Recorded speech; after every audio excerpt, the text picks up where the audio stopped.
Hello, greetings, everyone. Happy Sunday.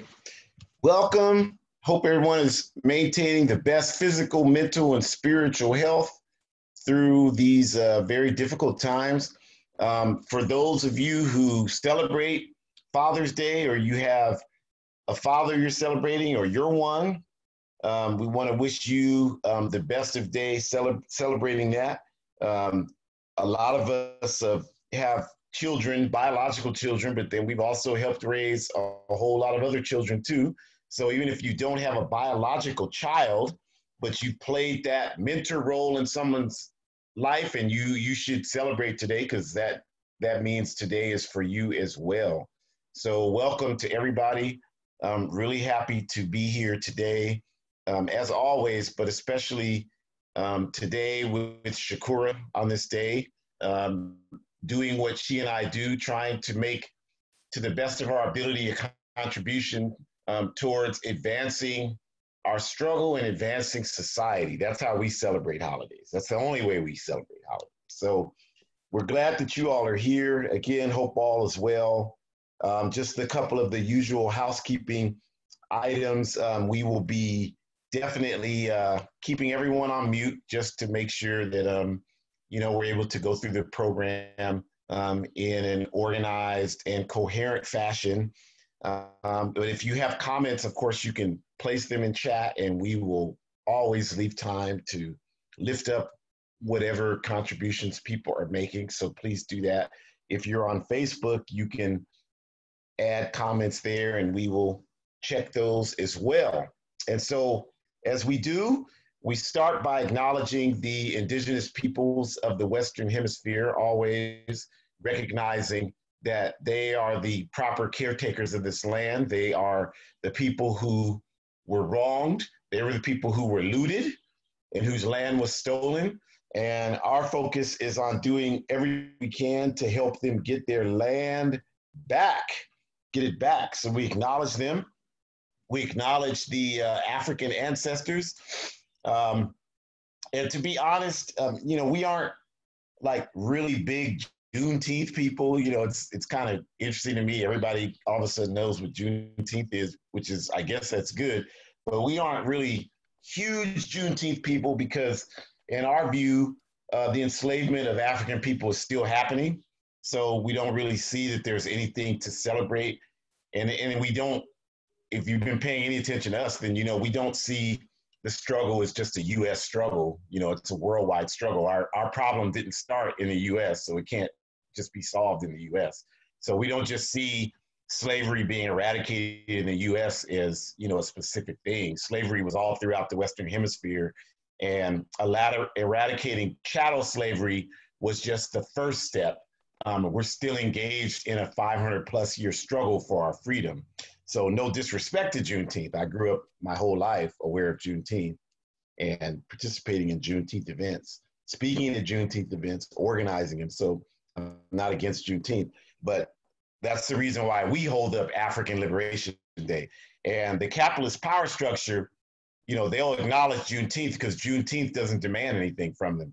But African Liberation Day demands justice. It demands self-determination for African people. It demands U.S. multinational corporations, and multinational corporations from all the capitalist countries are relieved of their duty in Africa of exploiting Africa. So that requires a whole lot from the system. So you will never see the system acknowledge African Liberation Day like it will acknowledge Juneteenth. So for us, as we always say, Pan-Africanism is the highest expression of Black power. So African Liberation Day is the highest expression of Juneteenth. So we acknowledge Juneteenth, but we say that until Africa's free, no African anywhere will be free. So we just want to make sure that that's crystal clear out here. And so we'll go ahead and get started. Glad you all are here. We have a very important discussion today, a critical analysis of voting. This is that time, and for the next several months, we're going to be inundated with it. And every day you're going to hear the same thing: vote, vote, vote, vote, vote, vote, vote. But there will be no critical analysis about what voting means as a tool for justice, what voting means as a vehicle to help change actually happen. There's no discussion about that. It's just, you either do it or you're perpetuating the problem. And so we want to talk about it in a much deeper fashion today. And we can do that in only an hour because we're telling you the truth. The capitalist system is lying to you. That's why they need 12 years of school and then 4 years of undergrad and 5-6 more years of post-grad, because they have to lie to you to the point where you begin to believe the lies. We're not doing that. And so we can just tell you the truth, and we can do it in an hour. In fact, we can give you U.S. history in 10 seconds by just saying a group of crooks from Europe came to Africa, stole Africans, came to the Western Hemisphere, stole the land from the indigenous people, and built an empire. So we can tell you the whole truth. We can tell you U.S. history in 10 seconds, just like that, because we're telling you the truth. So we're going to go ahead and get started and talk about this critical analysis of voting. And again, thank you all for being here. We're glad you're here. And so as we always do, we start with introductions. I'm a Jamu. This event is sponsored by our organization, the All African People's Revolutionary Party, which is a mass independent revolutionary political party based in Africa. And I have been able to fortunately do work for the APRP on 3 continents and the Caribbean. And I am honored to celebrate my 36th year organizing for the All African People's Revolutionary Party. Hopefully I'll have 36 more, but even if I just have 6 more minutes, I'm going to use that like I've used all that time to build the capacity for African liberation. So I'm happy to be here. And with me, of course, on this Father's Day, I have my amazing, outstanding daughter, Shakura. Shakura, of course, grew up in the All African People's Revolutionary Party's Young Pioneer Institute program. So she's heard these things, she's participated in it, she was raised with the values of it her entire life. And now she's a student working on a PhD in communication public health. And I know she won't mind me saying this, but she was raised in the struggle. She has a consciousness, and she understands that her education is only about using the tools to advance humanity. So she has outstanding activist work around African women's health issues that she's doing in Memphis, Tennessee. I've had the privilege and honor to work with her many times. And plus, Shakura knows if she didn't use her degrees to advance people's struggle, she has to change her last name so that people don't know we're related. And so she likes her name. So she's committed to doing the work that she does. And I could not be prouder of her. I don't need my Father's Day gift is her existence. So I appreciate her. I appreciate everything about her. And just look forward to supporting her in every way possible as she continues to make her contribution. And then the APRP, again, our objective is Pan-Africanism, which we define as one unified socialist Africa. We believe that until Africa is free, no African anywhere on earth will be free. Doesn't matter where they live or what they're doing. That's our belief. And so our work is on the ground to create that. And if you want to understand what our work is, you have to study that book that you see there, the Handbook of Revolutionary Warfare, written by Kwame Nkrumah.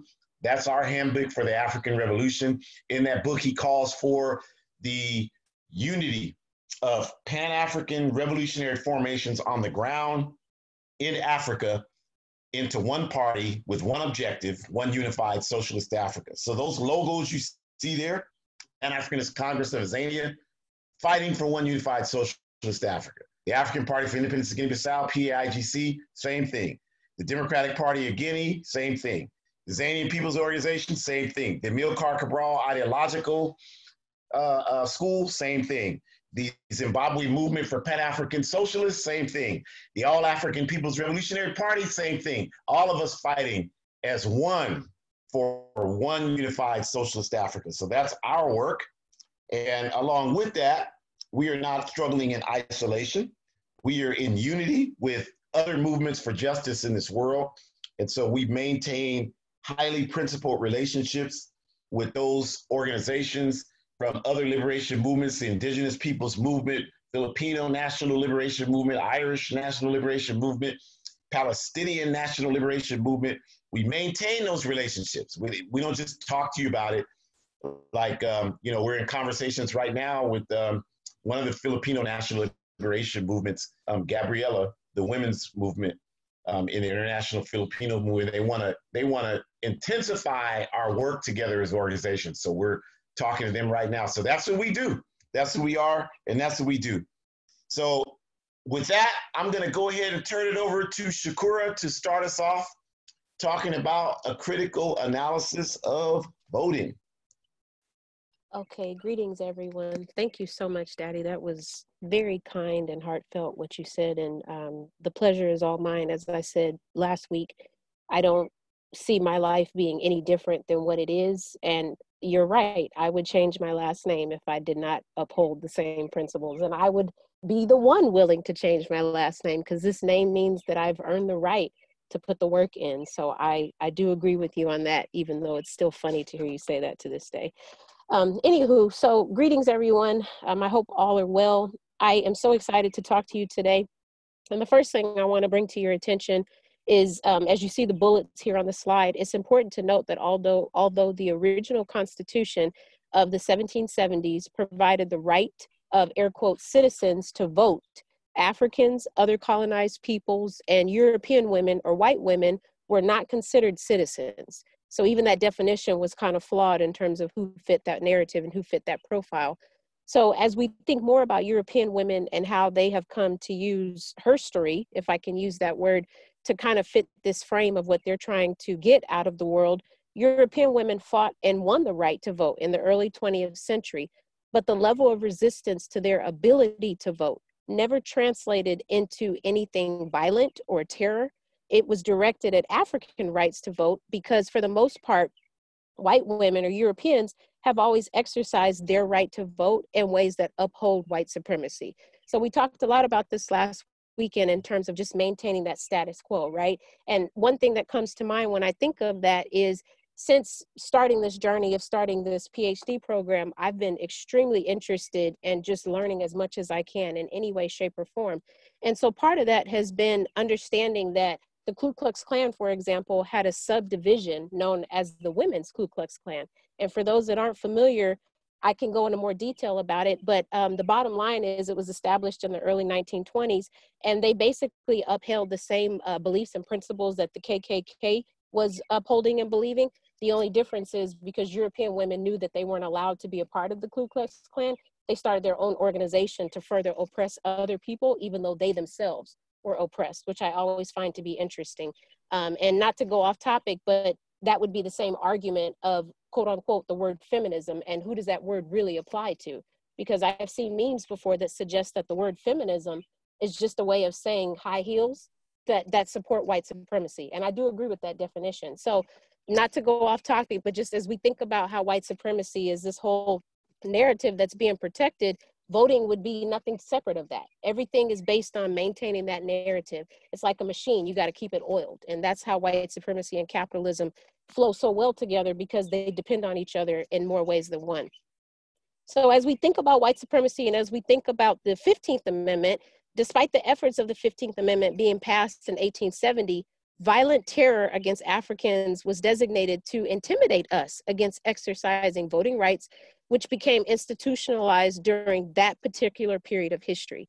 So thousands of Africans were lynched for just attempting to register to vote, and thousands more were brutalized over many different ways of that happening. In fact, between 1870 and 1970, lynching represented a spectator sport in the US, and that and other forms of terror were often investigated or instigated when Africans attempted to exercise our own right to vote. And so as we just think about this, as we pay homage to our brothers who were lynched recently, I believe on the West Coast, Southern Cal, and some other parts of California, yes, in 2020, that is still happening. And of course, the narrative is that they are suicidal. But if we really think about it and we really investigate it a little bit more, this is a practice that has been happening for generations and generations, and it hasn't yielded bad results in terms of the lyncher, the person who is doing the lynching. So it's still being repeated to this day. And I again, being in the South and just thinking about my experiences being here, not just for this degree, but even when I got my undergraduate degree, which was in a Southern state, the expectations and the narratives are very different when we talk about race, when we talk about racism, when we talk about white supremacy, and especially when you research the history of lynching. It's very, very, very, very powerful on so many different levels. And even though we're on American soil and we're researching lynching, I have the same experiences when I research lynching that I did when my parents took me to Dakar, Senegal, and we visited one of the slave castles. Same exact experience as far as I'm concerned, because that space is a space where people died, sacrificing themselves so that I could have a better life. And so it's very hard to not think about the ancestors and to think about what it is and where we came from in order so that we can be organized to know where we're going. Next slide, please. Okay, so in order for us to be just very crystal clear about this, it's important for us to acknowledge that almost 200 years after the Constitution was being adopted, and about 90 years after the 15th Amendment, which granted Africans the right to vote throughout most of the South, so we're talking Tennessee, Mississippi, Alabama, Louisiana, Georgia, the Carolinas, Texas, Oklahoma, other parts like that, Africans were systemically disenfranchised from voting through bureaucratic methods. This included illegal poll taxing, illegal and illogical testing requirements, and extensive identification requirements to discourage Africans from voting. When those methods didn't work, systemic violence was utilized to intimidate Africans from attempting to vote. So despite these overwhelming challenges, Africans mobilized in masses wherever we could and whenever we could, so that in 1960, we were able to ensure that Kennedy was elected based on his promise to enact landmark civil rights legislation. Thank you. Excellent. So I think Shakur, has laid out a good framework that the ability to vote was there, but it was still denied us in a practical sense, even though theoretically and legally existed, it was denied us through many different methods. And then when those didn't work, just straight up terror against us to prevent us from voting. But none of that has ever stopped us. We always continued and struggled to try to ensure that our rights were respected and represented. And African people in this country, we're the only people who have had to shed blood for the right to vote. No one else here has had to shed their blood just to vote. No one else here has had to shed their blood just to live where they wanted to live, just to work where they wanted to work, just to exist, just to go to school where they wanted to go to school. All those things we have had to shed blood for. So this is something that is deep in our psyche. Like, we understand that this society is not built for us, it was built on top of us. And so our struggle to vote was about that struggle, about that same desire to struggle against this system, challenge it to fulfill our ability to be human beings. And so our struggle for the vote did that. And the organizations who carried that out, who are listed there, SNCC, SCLC, CORE, all of those organizations, and the pictures you see of them on the left there are manifestations of people who really shed blood for the right for us to vote. Miss Fannie Lou Hamer, in the picture there at the top, talked about it before. She was beaten by 2 jail inmates so viciously that the jail inmates both had to be hospitalized from exhaustion, from beating her, simply because she wanted to register to vote in Macomb County, Mississippi in 1964. And so she talked about that, and that picture is, again, her entering the National Democratic Party convention in Jersey in 1964 that opened the door and made it so that non-white men could participate in the electoral process in this country. So if you're not a rich white man and you're telling colonized people to vote today and you don't know who Miss Fannie Lou Hamer is and you don't know about SNCC, you need to shut your mouth because you don't know what you're talking about. You know, our people paved that way. We opened that door. We made it so that people could vote. We made it so that colonized immigrants could come to this country. We shed that blood to do that. And the important point about that is it was our mass movements that did that work. We didn't approach voting by just choosing an individual candidate and putting all our energies and efforts into this individual candidate, which is the tactic we're using today. We always had movements that were designed not just to focus on these individual candidates, but to force the power structure to recognize our demands. So SCLC, SNCC, CORE, they represented these mass movements, and the pictures you see are them doing that. And, you know, just to add this in there, this lie that, you know, our civil rights movement was nonviolent, that's a lie. It was nonviolent from a tactical standpoint. And we'll talk about the difference between tactics and principles in a minute. But there were always people who had guns. And the reason why there wasn't more violence is because people had guns. And that picture on the bottom right is of the Deacons for Defense, who they guarded civil rights workers. And they put out communiques in Mississippi and Alabama when people were doing this voting rights work.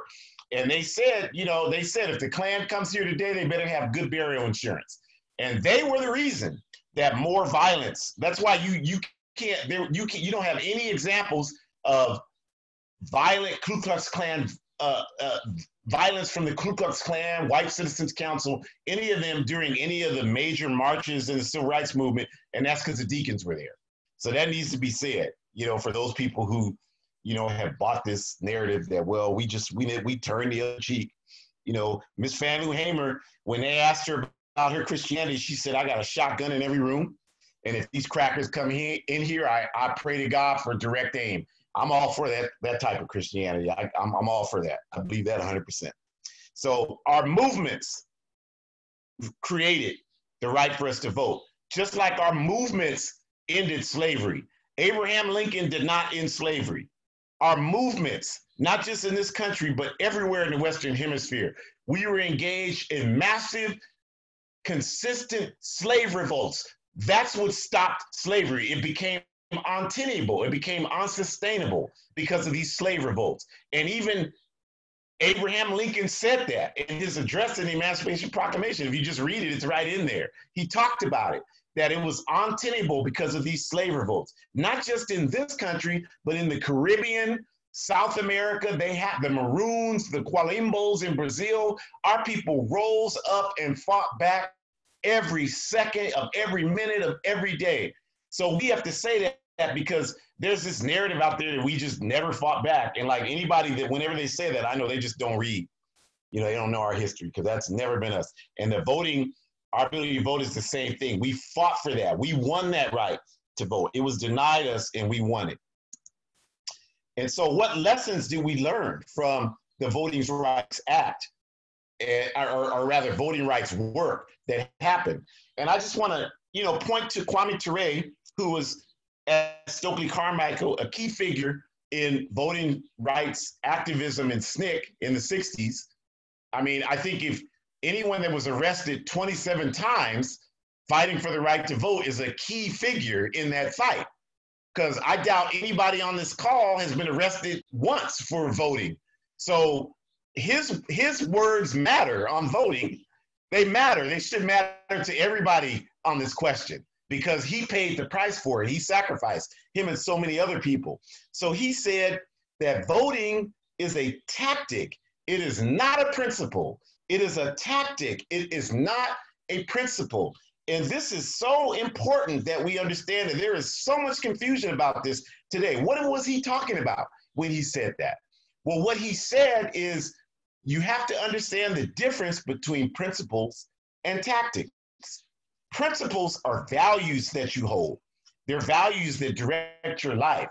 They're the ideological and philosophical foundation that guides your actions, that guide everything you do. That's what your principles are. So if you have children, you decide the children are my highest priority. You don't violate that. You don't say, well, yeah, I'm down for my children today. And then tomorrow you're like, well, I want to gamble. So I'm going to gamble away all the food money and they'll just have to figure out another way to eat. No, if prioritizing your children are your principle, you would never behave like that. If you say, well, I believe that people are more important than money, then you will always uphold humanity before you uphold money. You'll never compromise that. That's a principle. So for me, my principle is that Africa is primary in my life and that capitalism must be destroyed and replaced by scientific socialism. Those are my principles. I will never compromise on those things. And that humanity is more important than profitability and money. I will never compromise on that. So those are principles.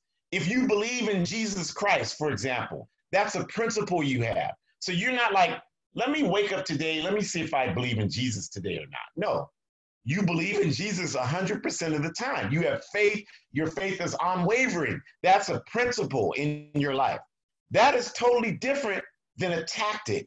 A tactic is simply a method you use to accomplish something that you change based on its effectiveness. If it's effective here, you use it here. If it's not effective there, you don't use it there.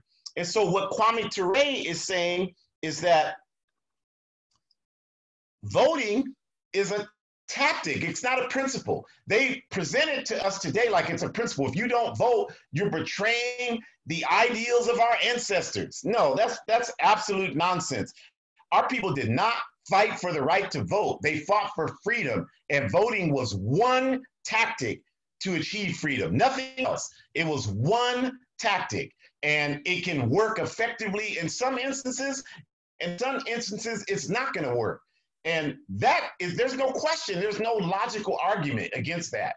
But yet the way it's presented to us, the only method we can ever think about using for no matter what happens to us is to vote within the capitalist system. And the reason why that's the narrative is to convince us that we always have to look within the confines of the capitalist system. We can never look outside of it for a solution to our problem. We have to only look inside of the system oppressing us, and we have to only be able to see that maybe we can somehow convince the system not to oppress us. And that's all there is. There's nothing else. And anyone that claims there's something else, like what I'm doing right now, or what we do in the All African People's Revolutionary Party or any organization, you're just insane.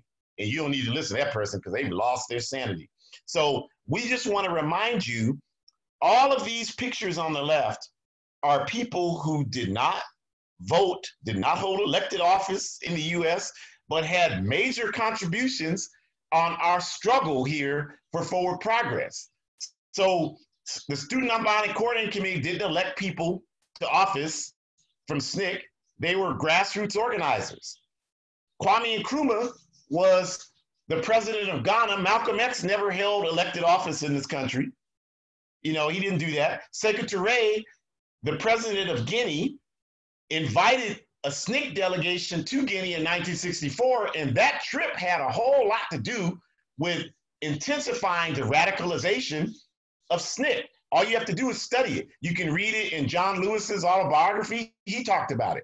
Miss Fannie Lou Hamer talked about it all the time. It completely radicalized her. The Black Panther Party clearly did not have people in elected office and made outstanding contributions to our people's struggle. And even Dr. Martin Luther King, who he himself, of course, fought for the right to vote, but never held elected office, never expressed any desire to hold elected office. So for people in 2020 and beyond to sit here and say, well, if you don't vote, you're not making a contribution. I mean, obviously, if you look at these pictures and you understand our history, that is the most nonsensical thing anyone could ever say. Clearly, there are many different ways that we can engage this struggle. There is not just one way. And so we have to understand that. Voting is a tactic, not a principle. Nonviolence is a tactic, not a principle. Dr. Martin Luther King, in our opinion, erred by believing that nonviolence was a principle. It is not a principle, it's a tactic. I'm nonviolent, I'm a nonviolent person, as long as you're nonviolent with me. But if you're violent with me, you better have outstanding health insurance, because there's gonna be no hesitation to retaliate against you. And that's just, as Malcolm X said to me, that's common sense. I don't even understand people who don't see that in that context. And I don't want to be around them, because those kind of people will get you killed. So our ancestors died for the right to vote is this common distortion of our history and struggle. Our people died for freedom, and voting was a simple tactic to achieve that. And like we said, the purpose for that strategically is to convince us that no matter how bad it is, that all we have to work with is a Democratic Party. No matter how bad it is, no matter how racist it is, no matter how reactionary it is, that's all we have to work with. There's nothing else we can do. So that's the purpose of that rhetoric. And also that to diminish the role of mass movements, to diminish the role of protests, to diminish the role of revolutionary community organizing, community defense work, to diminish all of those effective means of organizing and addressing injustice, to eliminate all of that and to act like none of those things matter. I actually had a conversation with someone recently, and this person told me that by them, they weren't in any organization. All they did is every 4 years, they voted for the Democratic Party, or every 2 years or whatever it was. And this person actually told me that by doing that, they do more to advance humanity than me working every day doing the revolutionary organizing work we do. So this gives you an example of the degree of bourgeoisie idealism that's dominant in a society, that people can just, whatever's in their head, they can believe that to be reality. And that's what they've convinced us to do about voting. So, but we want to make sure you understand, this is not to say that voting has no purpose. Nobody said that in this presentation. So please don't leave here and say that, because that's not our point.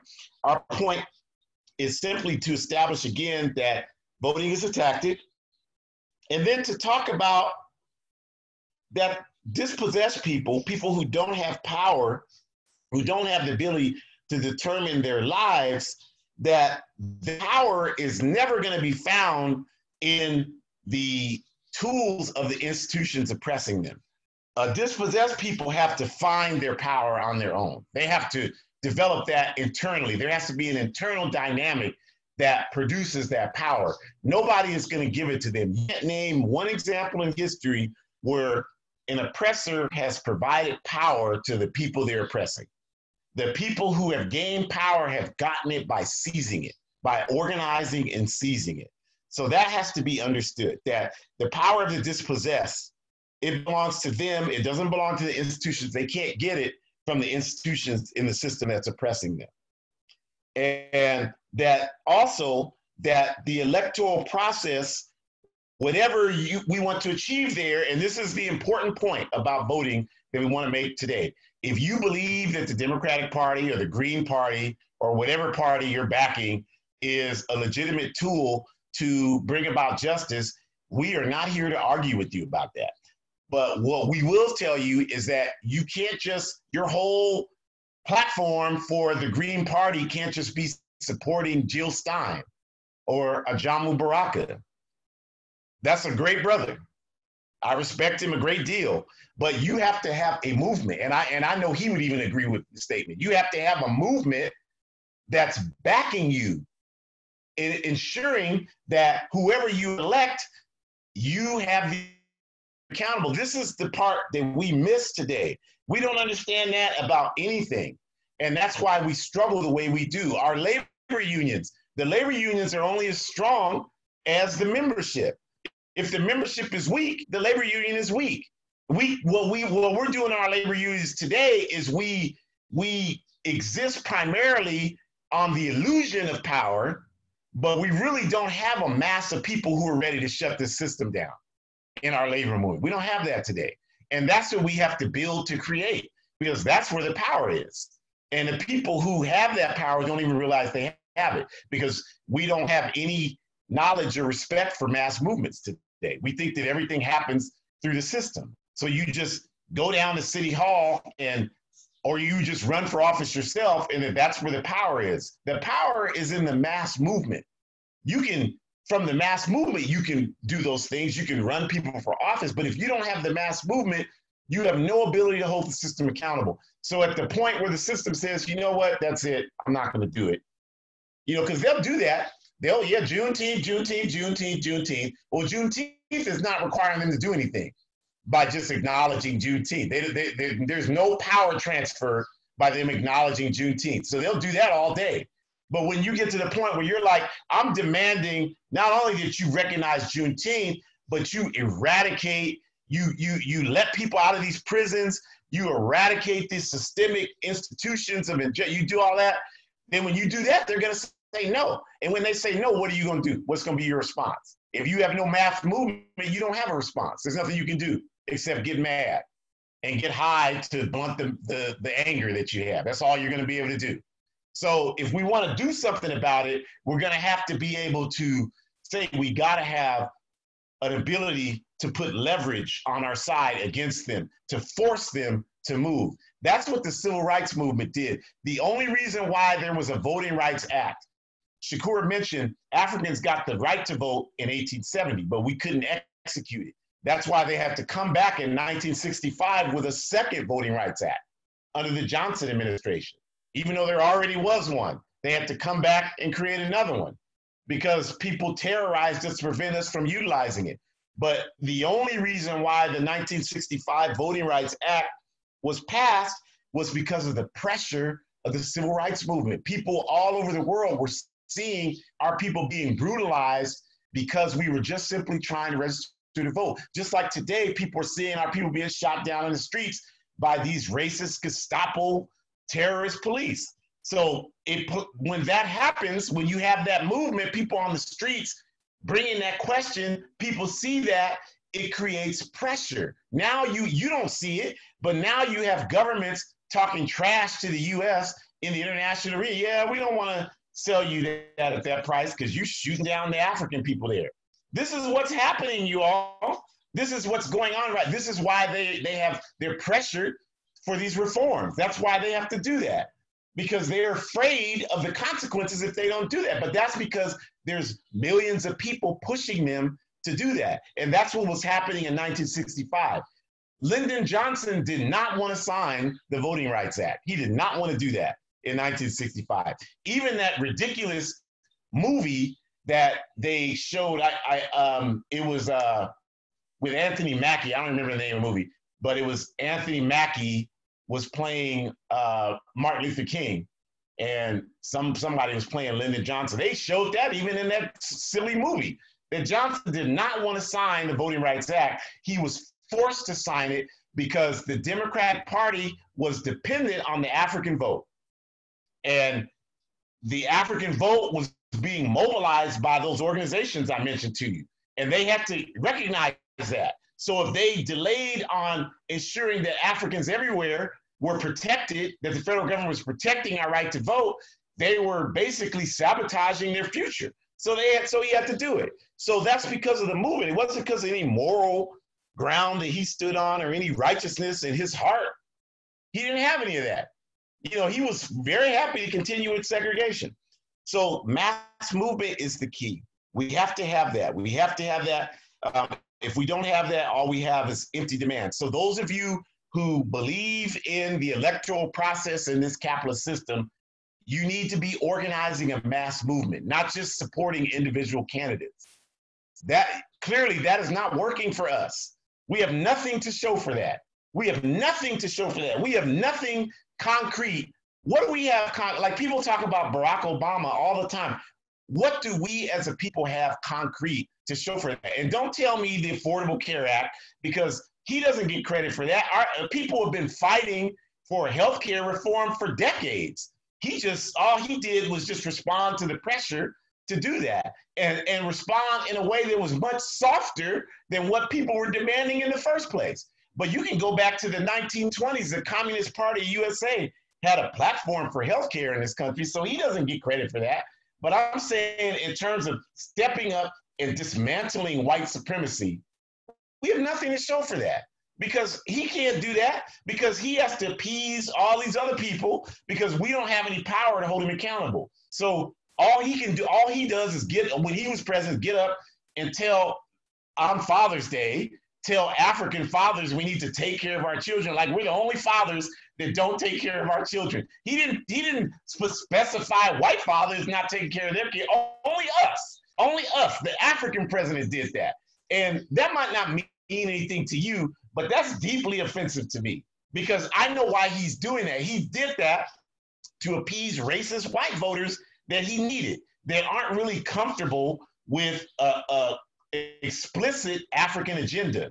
So they have to, on some level, believe that they're centered, or else they're not going to support him. That's how those politics play out. So that's not power for us. That's not what we want. That's not what we need. He doesn't represent power for us. He represents power for the system. So if we have mass movement can move against any of these people to make sure that we force them to do what's in our best interest. And like I alluded to, all of these recent reforms that are happening on police terrorism, none of that would happen without the mass movement on the streets. None of that would have happened.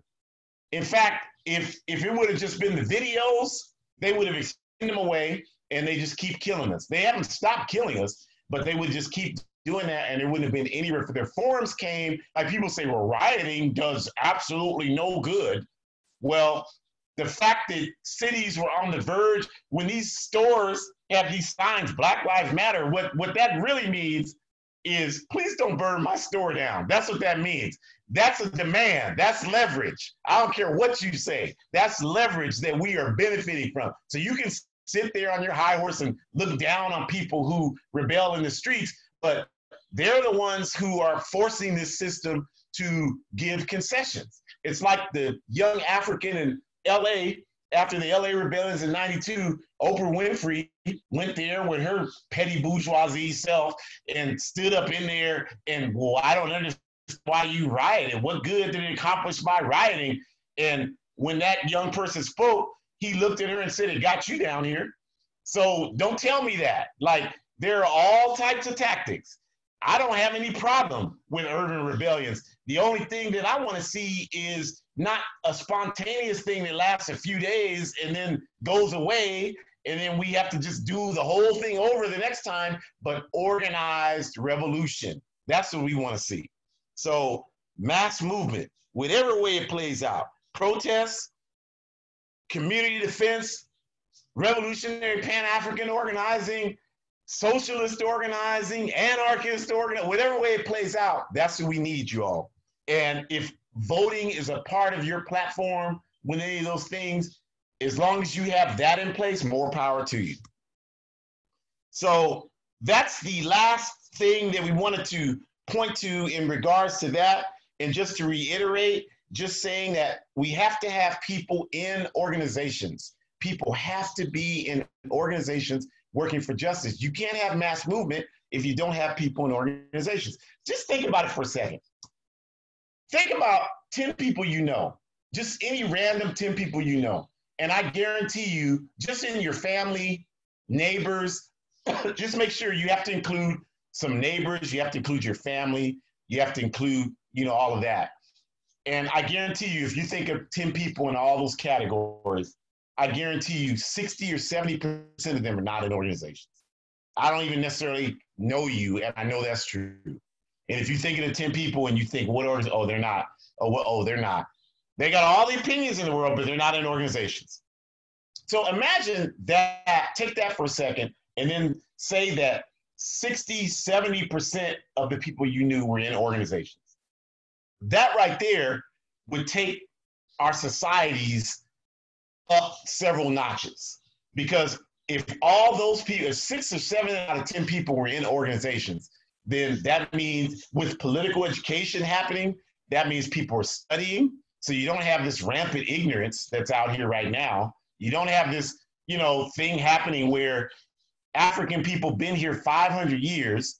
We've been celebrating Juneteenth for 150 years, you all. And it's just right now that the majority of the country knows anything about it.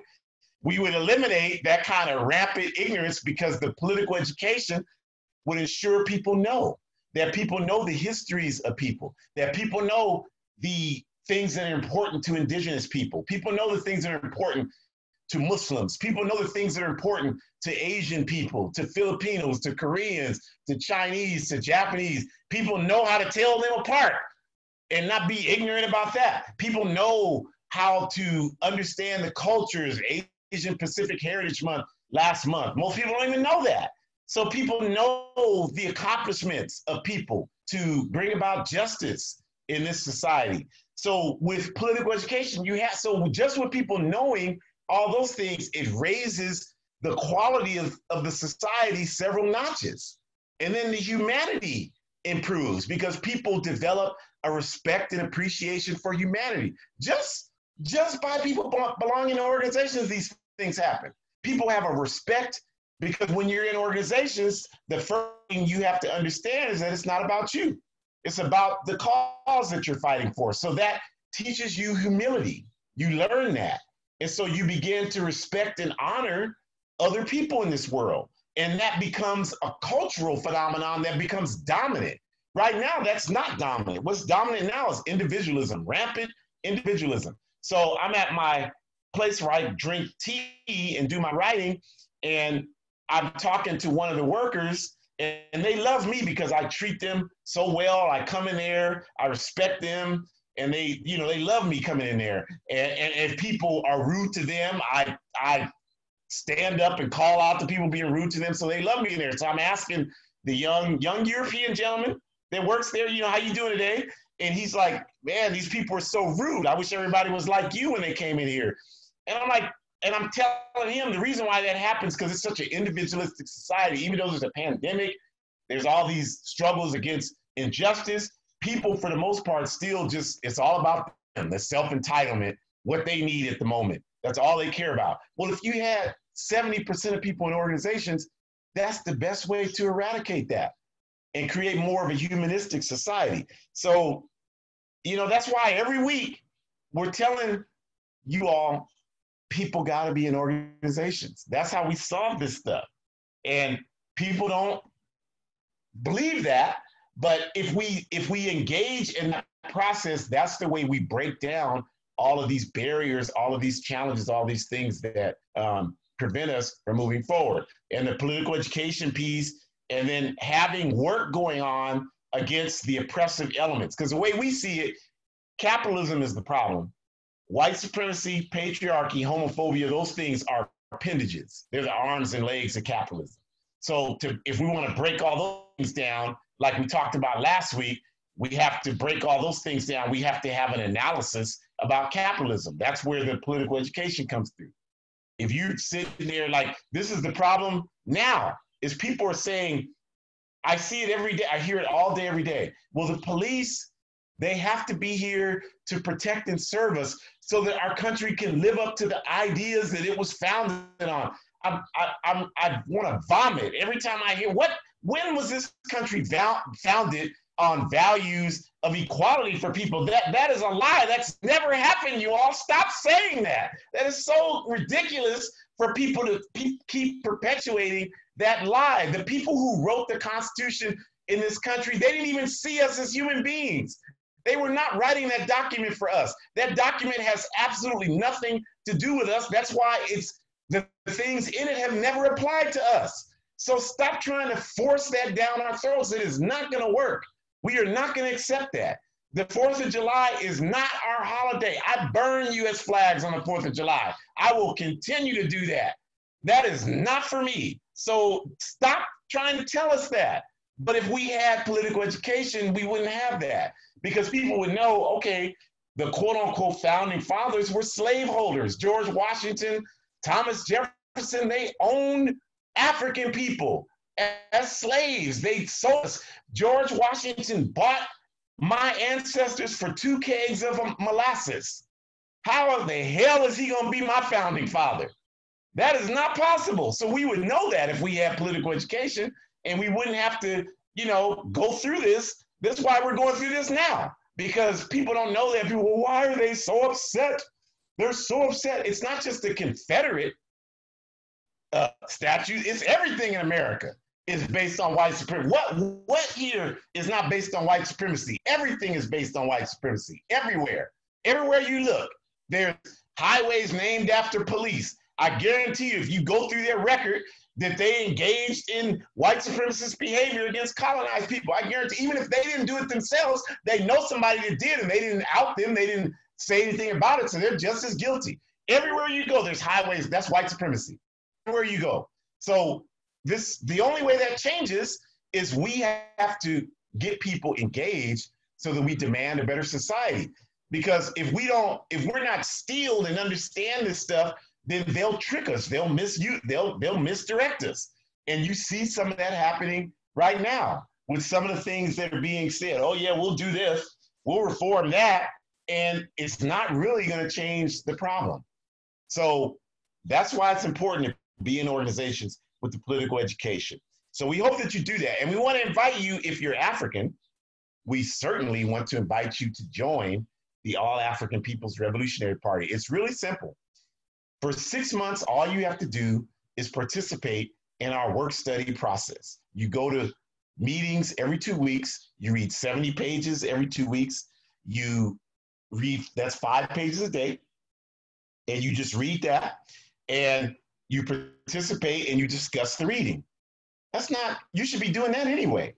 It's like people say, what you have to do to keep from getting COVID, wash your hands, or you should be doing that anyway. Well, you should be studying history, studying what's going on in the society, studying the world. You should be doing that anyway. So all we're asking you to do is what you should already be doing. And we don't ask you to do anything else. If you want to participate in the organization, you're welcome to do so, but you're not required. You're not even required to pay dues during that 6-month period. We ask you, and the reason why we do it like that is we know that most of us are not used to engaging in consistent study. We don't do that. We watch TV. We do other things. Nothing against any of those things, but we don't read books on a consistent basis. We certainly don't do it in groups for an organized objective. So that's why we do that, to help you get used to that process. And so then after 6 months, we ask you the question, would you like to move forward and become involved in the All African People's Revolutionary Party? You can say, you know what? I never want to see you people ever again on the face of the earth, and we will smile and tell you join some organization working for justice, and best of luck to you. And that'll be that. But most of the time when people go through that seriously, they want to join and they participate. So we welcome you to do that. If you want to do that, you can, if you're on Zoom, you can come in the chat and give us your contact information, email, whatever you want, and we'll reach out to you. If you're on Facebook, you can do the same thing, and we can do that. So join the All African People's Revolutionary Party. If you're not, now some people, because some people are really not here to solve the problem. They're really just here to make themselves feel better about existing with the problem. and some other kind of sick, dysfunctional thing that's going on. So what I find in my experience is that a lot of people, when we say we just said, they want to take that if they're not African, or even sometimes if they are. Well, that's all they're concerned about is Black people. So they're racist. I don't want anything to do with that. So I always follow that up with this. If you're not African and you want to build organization, then we encourage you to do that. Well, I don't know how. I hear everything you're saying. I agree. I just don't know how to do it. So we say publicly, again, we say this every week, we will help you build an organization. We will help you develop a political education process. We will help you develop a process that is anti-white supremacy, anti-patriarchy, anti-homophobic. We will help you learn how to build community defense projects to do work. We'll help you do all of that. We won't charge you to do that. We're revolutionaries. We don't do this work for money. We do this work to advance humanity. And if you don't believe that, there are a number of people on this call right now that I myself have worked with to help organizations, Africans and non-Africans. So we have a history, a track record of doing this. So we just want humanity to be free. I'm not trying to make any money. I got a day job. I'm trying to help humanity be free. So that's not going to happen without organization. So if you're not African and you want to be in an organization and you want to do that, we will help you do that. But you have to be serious. Don't waste our time. Don't waste our time. Don't have a meeting at 4, you come shuffling in at 4:30 talking about you can only stay 15 minutes. You're not serious. Okay, so wait until you can get serious and then come talk to us, because we're serious. But join an organization. And then the last thing is that we want to invite you to look at these sites. They're outstanding information. The All African People's Revolutionary Party -intl.org. That's our international site. We have articles on there written by people all over the world, African people, about our struggles worldwide. So you can learn about that, because you are not going to hear about that on MSNBC or CNN or CIA networks. They're not telling you about any of that. So if you really want to know it from a revolutionary African perspective, that site is where you can get that. And then underneath that, that's my personal blog. I write there prolifically, at least 2 or 3 articles a week. And you can come there if you're like in California, I think I might be interested in coming to an information session for the All African People's Revolutionary Party, and you want to just reach out to us here, you can do that. That's great. We'll respond to you and set that up. And then the one on the bottom, hoodcommunist.org, that is a site where African revolutionaries all over write for that. I'm honored and fortunate to write for them occasionally as well.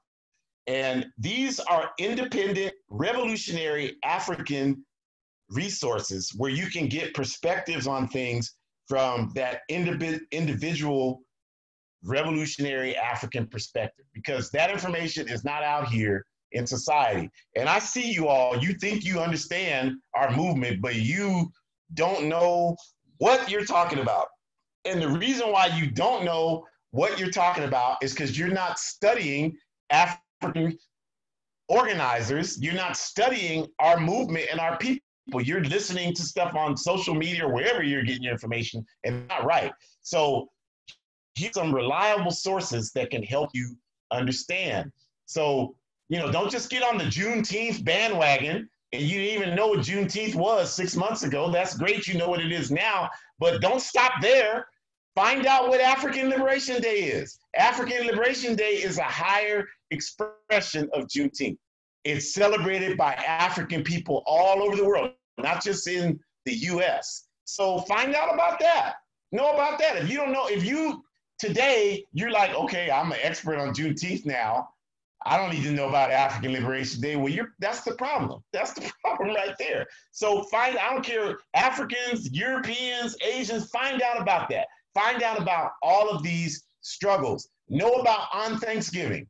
That's what the indigenous people celebrate down here. Know about that. Know about what happened. Know about where Thanksgiving came from. Learn all that stuff. Develop a political education. These resources I'm showing you here are constantly educating about these things. And so you can get a firm understanding of that you're not going to get anywhere else. So it's a really positive thing. So we want to encourage you to do that. And we thank everyone for joining. Shakur, is there anything that we need to look at that you see? I've been Yeah. watching. Yeah, and I know we're running out of time, so I messaged Sister Aaliyah and Brother Will to ask them for their addresses so we could follow up, but I'll try to read quickly. So Aaliyah said, question for the end, what do you think of the idea that it is harder to get anything tactical out of pressuring Democrats these days because they have made it clear the last several years that they would rather lose elections than respond to pressure?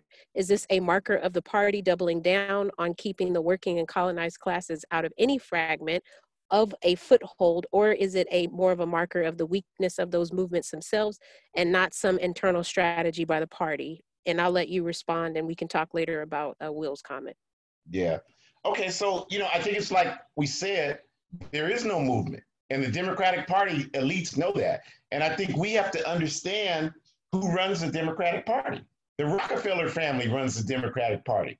They're the ones who have dominated the Democratic Party for the last 130 years, or at least 100 years, 100 years. So they dominate that. And they're a ruling class capitalist family. That's who the Rockefellers are. So those people like them that run the Democratic Party, they're the ones who choose the bourgeoisie spokespersons like Joe Biden and whomever, Kamala Harris. They're the ones who choose these people. So to be their representatives, to be their mouthpieces. So we have to understand that from a scientific standpoint. Like if we don't have billions of dollars like those people do. So what we have is the ability to organize, but we don't have it. There's no, African people are not organized in the Democratic Party. We're just in the Democratic Party. We're not organized as the African element. Asians are not organized as the Asian element. Indigenous people are not we're just all in the Democratic Party, which means that the best we can do is go along with the agenda that they promote, and we can get mad about it, but we don't even have the ability to force them to do anything else. So if you're going to be in the Democratic Party, again, you've got to build that movement to give you some leverage. Now, that's not our work to be in the Democratic Party. We're building a mass independent revolutionary Pan-African political party for revolution. We don't believe that electoral politics will solve the problem. We believe that the problem can only be solved by us seizing power from the people who stole it from us. The other day I had on my African in America shirt with 3 Ks, and this guy said, well, this woman, they said, well, if you don't like it here, why are you here? And I said, well, the reason why I'm here is because you all been stealing everything from us for 500 plus years. So I'm here just to get our stuff back.